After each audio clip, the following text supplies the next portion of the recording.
DNA tuh apaan, Dok?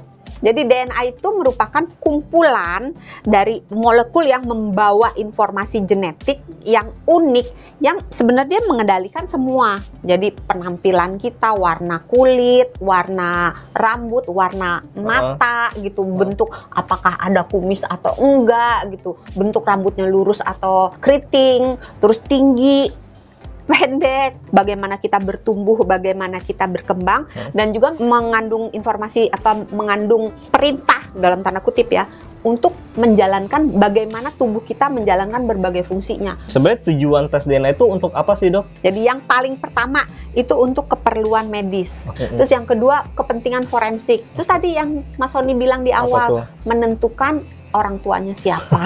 Seberapa akurat sih, Dok, tes DNA? Apakah 100% bisa dipercaya? Tergantung. Apa? Tergantung kalau yang, misalnya tergantung karena kasusnya siapa.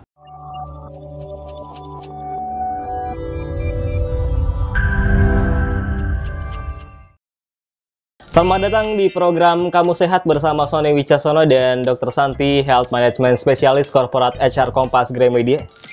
Betul. Halo, oh ya. Iya, betul. Contekannya. Ada yang ngaku-ngaku anak saya nih. Oh iya nih, banyak kan sekarang ya. Emang kayak kemarin. Ini anak kamu loh. Nah, kayak kemarin sih. Masa nggak ngaku kamu? Makanya kayak kemarin. Ngaku. Nah, itu kayak kemarin Ridwan Ngemil tuh ada yang diaku-aku anaknya ya kan. Sama siapa? Lisa Blackpink. Nah iya, makanya sampai di tes DNA segala. Makanya ini saya lagi cari kontak nih tes DNA. Gimana? Emang punya anak di mana? Nggak tahu. Ada yang ngaku anaknya Mas Sony. Iya, makanya nemu kali ya, nggak tahu juga. Oh, gua tahu nih yang di Bekasi. Anda diam saja, Dok. Oh, udah ganti Tangerang. Tangerang siapa lagi? Nggak tahu mana. Tapi kan kalau tes DNA di Singapura katanya ya. Alah, di Bandung juga ada. Oh, ada. Tapi DNA itu apa sih sebenarnya, Dok? Singkatannya D. D-nya apa? Deoksiribonukleat. Deoksiribonukleat acid. Oh. Betul? Malah nanya. Kita kan selama ini tahu kalau tes DNA itu untuk ngecek kebenaran identitasnya anak sama orang itu sama apa enggak. Tapi sebenarnya DNA kalau pengertian yang spesifiknya tuh apa yang benarnya, yang tepat? Itu benar sih, tapi itu merupakan bagian. Oh, itu salah satu. Bukan semuanya. Jadi nggak melulu tes DNA berarti menentukan ini anak gue bukan gitu. Oh, iya. Ini bapak gue bukan gitu, bukan cuma itu. Bukan cuma itu, lebih luas lagi gitu ya. Jadi pemeriksaan DNA atau tes DNA adalah pemeriksaan laboratorium yang fungsinya untuk menganalisis apa yang dianalisis, informasi genetik yang terkandung di dalam DNA tersebut. Gitu. Oke, jadi supaya cari tahu sebenarnya genetik kita tuh ada apa aja gitu. Macam-macam informasi yang ada di dalamnya. DNA tuh apaan, Dok? DNA itu orang Sunda ya. Oh, bukan. Kenapa jadi orang Sunda? Kan Sony kan Sunda kan katanya. Jadi nyinggungnya Sunda mulu. Enggak ada apa-apa ya. Jadi DNA itu merupakan kumpulan dari molekul yang membawa informasi genetik yang unik, yang sebenarnya mengendalikan semua. Jadi penampilan kita, warna kulit, warna rambut, warna mata gitu, bentuk apakah ada kumis atau enggak gitu, bentuk rambutnya lurus atau keriting, terus tinggi, pendek, lebar, tulangnya besar, tulang kecil, semua. Jadi menyangkut penampilan kita, bagaimana kita bertumbuh, bagaimana kita berkembang, dan juga mengandung informasi mengandung perintah dalam tanda kutip ya, untuk menjalankan bagaimana tubuh kita menjalankan berbagai fungsinya.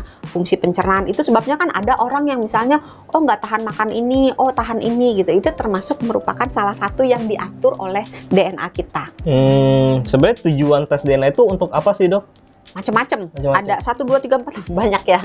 Jadi yang paling pertama itu untuk keperluan medis. Nah, kalau untuk keperluan medis bisa untuk melihat ini ada kemungkinan penyakit atau enggak, gangguan genetik atau enggak, untuk melihat obat dan sebagainya. Terus yang kedua kepentingan forensik, untuk menentukan misalnya ini ada sehelai rambut gitu kan. Milik siapakah ini? Bisa tuh dideteksi pakai DNA? Bisa gitu ya. Untuk menentukan identifikasi pelaku atau identifikasi korban. Misalnya ada korban korban tapi udah tidak bisa dikenali wajahnya. Terus masih ada misalnya kulitnya gitu. Itu bisa merupakan salah satu cara untuk menentukan identitas si pelaku atau si korban. Terus tadi yang Mas Sony bilang di awal, menentukan orang tuanya siapa atau menentukan apakah ini saudara aku atau bukan gitu. Jadi menentukan hubungan kekerabatan baik ke atas maupun ke samping atau ke bawah gitu. Tadi udah medis, udah forensik, udah keturunan, udah kehamilan. Kehamilan bisa untuk melihat ketika akan terjadi kehamilan ini nanti berpotensi menimbulkan menimbulkan si janin yang berpotensi punya gangguan genetik atau tidak. Atau misalnya setelah terjadi kehamilan dilihat lagi apakah si janinnya ini ada kelainan atau tidak gitu. Terus setelah dilahirkan dilihat lagi apakah si bayinya ini ada gangguan genetik atau enggak. Jadi di dalam kehamilan fungsinya macam-macam dan juga ada tujuan yang digunakan untuk penelitian gitu. Macam-macam kan? Untuk meneliti manusia purba tuh contohnya. Macam-macam. Enggak cuma sapa bapakku, sapa anakku gitu. Ya kan itu mah kebanyakan tonton sinetron namanya ya kan. Berarti jenisnya juga banyak dong ya. Jenisnya banyak.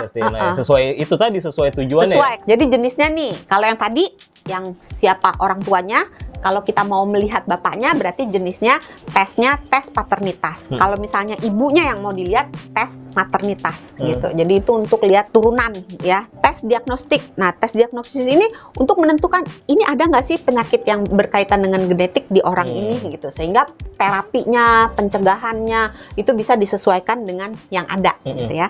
Terus tes presimptomatik. Pre itu artinya sebelum, simptomatik itu artinya gejala. Jadi sebelum timbul gejala dilakukan tes supaya kalau kita tahu ini kecenderungannya dia sakit ini, maka kita akan melakukan tindakan pencegahannya ini. Mungkin perlu dikasih obat atau perlu dikasih vitamin atau suplemen yang sesuai dengan kemungkinan penyakit ini. Tadi udah. Terus tes karier. Karier ini tes si pembawa sifat. Jadi mungkin dia nggak sakit. Misalnya ada beberapa gen itu kita bagi jadi dua, ada yang resesif, ada yang dominan. Kalau yang resesif artinya dia nggak sakit, tapi di dalam badannya ada si gen itu. Nah kalau resesif ketemu resesif jadi penyakit. Jadi suaminya misalnya resesif, istrinya resesif. Kalau mereka menikah maka anaknya bisa menimbulkan penyakit itu, gitu. Walaupun orang tuanya tidak, bapak ibunya tidak sakit karena masih cuma punya satu gennya resesif, gitu ya. Yaitu presimptomatik berarti sebelum gejala-gejalanya timbul. Terus farmakogenetik. Nah, itu untuk melihat obat ini sama orang ini kalau dimasukin bisa bekerja dengan baik atau enggak gitu. Lucu ya. Tapi itu ada tesnya gitu ya. Terus tes yang terkait dengan kelahiran. Jadi tadi prenatal sebelum kelahiran. Jadi dilihat kalau misalnya terjadi kehamilan nih bagaimana kemungkinannya. Tes ketika kehamilan. Ini bagaimana si bayinya di dalam rahim ibunya, atau tes sesudah terjadi kelahiran bayinya ini bagaimana. Jadi kalau terkait kelahiran sebelum, di dalam kehamilan, dan sesudah dilahirkan. Gitu. Terus screening tes untuk ngelihat kita keturunan mana sih. Jadi ngelihat nenek moyang kita berapa persen kita ada keturunan bangsawan. Ya itu juga atau keturunan sultan. Anggaplah itu gitu. Jadi itu biasanya berkaitan dengan pengen tahu nih nenek leluhur kita siapa gitu. Tes kepribadian bisa nggak? Aku introvert atau extrovert? DNA. Itu kayaknya nggak pakai DNA ya? Nggak pakai. Tes CPNS. Tapi pakai bayar. Tes CPNS. Pakai bayar. Kalau itu pakai otak. Sama doa. Sama doa juga ya. Tapi seberapa akurat sih dok tes DNA? Apakah 100% bisa dipercaya? Tergantung. Apa? Tergantung karena kasusnya siapa. Yang umum nih darah gitu ya. Air liur, atau sediaan usap. Jadi usap pipi. Jadi ada alat untuk nyolek pipinya bagian dalam. Pipi bagian dalam. Pipi bagian dalam. Mangap. Mangap.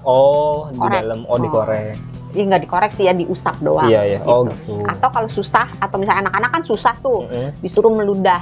Itu yang umum.